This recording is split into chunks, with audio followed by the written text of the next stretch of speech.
જામનગરમાં હિરલબેન મહેશ્વરીના મોત મામલે ન્યાયની માંગ ઉગ્ર બની રહી છે।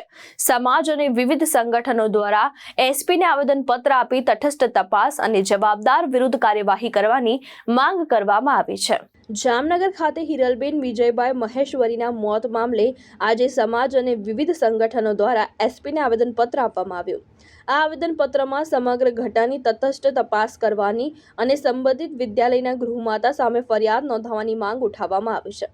આંદોલનકારીઓએ ચેતવણી આપી છે કે જો તારીખ 25 માર્ચ 2026 સુધી યોગ્ય કાર્યવાહી નહીં થાય તો સમગ્ર રાજ્યમાં ઉગ્ર આંદોલન શરૂ કરવામાં આવશે। આ આવેદનપત્ર આપવા માટે કચ્છથી નરેશભાઈ મહેશ્વરી, હિતેશભાઈ મહેશ્વરી, મયુર મહેશ્વરી, માવજીભાઈ મહેશ્વરી સહિત અનેક આગેવાન ખાસ ઉપસ્થિત રહ્યા હતા અને સાથે જામનગર અને દ્વારકા જિલ્લાના મહેશ્વરી સમાજ તેમજ અન્ય સમાજના લોકો અને બહેનો મોટી સંખ્યામાં જોડાયા હતા અને ન્યાયની માંગ ઉઠાવી હતી।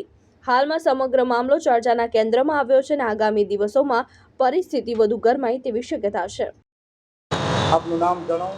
પ્રભાતભાઈ વિંચોડા। શું છે આખી ઘટના? આખી ઘટના એમ થાય, આ દીકરી અમારી ભાણેજ થાય અને ધ્રોલ GM પટેલ સ્કૂલમાં દીકરી અભ્યાસ કરતી હતી। એટલે ગયા અઠવાડિયે એના વાલીને અહીંયા સ્કૂલમાંથી ફોન આવ્યો કે તમારી દીકરી બેભાન અવસ્થામાં છે, એટલે તમે એક ગાડી અને 2 જણા સાથે આવો। એટલે દીકરીના વાલી ત્યાં સ્કૂલ ઉપર ગયા, ત્યાં એવું જાણવા મળ્યું કે એમની દીકરી મૃત અવસ્થામાં છે।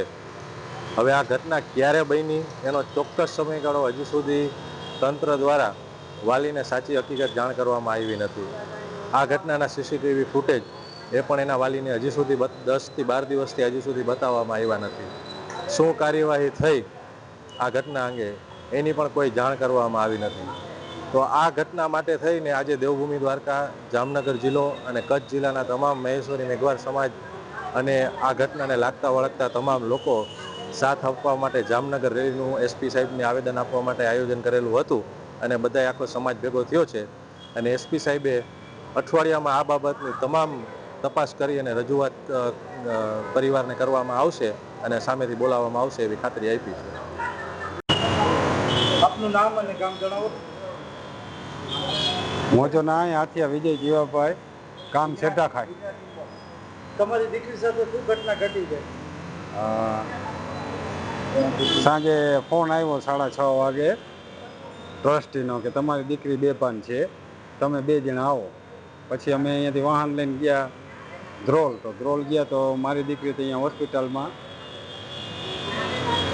આજે જે આવેદનપત્ર આપ્યું એ બાબતે આપનું શું કહેવું છે? અમને એમ કીધું કે તમારી દીકરી ફાંસી ખાઈ લીધી છે। અમે અહીંયા પૂઈ ગયા ને તો ફાંસી ખાઈ લીધી હોય તો ઉતારીને રાખીએ કેમ? દવાખાને હોસ્પિટલ જ પરવાર અમને તેડાવ્યા, અમને હોસ્ટેલમાં બતાવ્યું કાંઈ નથી હજી અમને। હજી લગ્ન આજ 12 દી થયા ને તો કાંઈ બતાવ્યું જ નથી પરવાર અહીંયા, અને કાંઈ ધોળવાર આવે કાંઈ હજી અમને જવાબ નથી દેતા। હવે આપની શું માંગણી છે? અમે એસપીને આવેદનપત્ર આપ્યું છે, એને અમને 5 દિનની મુદત દીધી છે। અને સમાજ અમને તમને સપોર્ટ ન્યાય નહીં મળે તો તમે આગળની શું રણનીતિ? ન્યાય નહીં મળે તો આગળ આંદોલન ચાલુ કરશું અમે। મારો તો ન્યાય એ છે કે કદાચ કુટુંબ સાથ બધાય આપણા મહેશ્વરી સમાજ બધાય સાથ દે, મારે ભૂખ હડતાલ માથે જ ઉતરવું છે જો કાંઈ ન્યાય નહીં મળે ને તો। બ્યુરો રિપોર્ટ, દ્રષ્ટિકોણ ન્યૂઝ, જામનગર।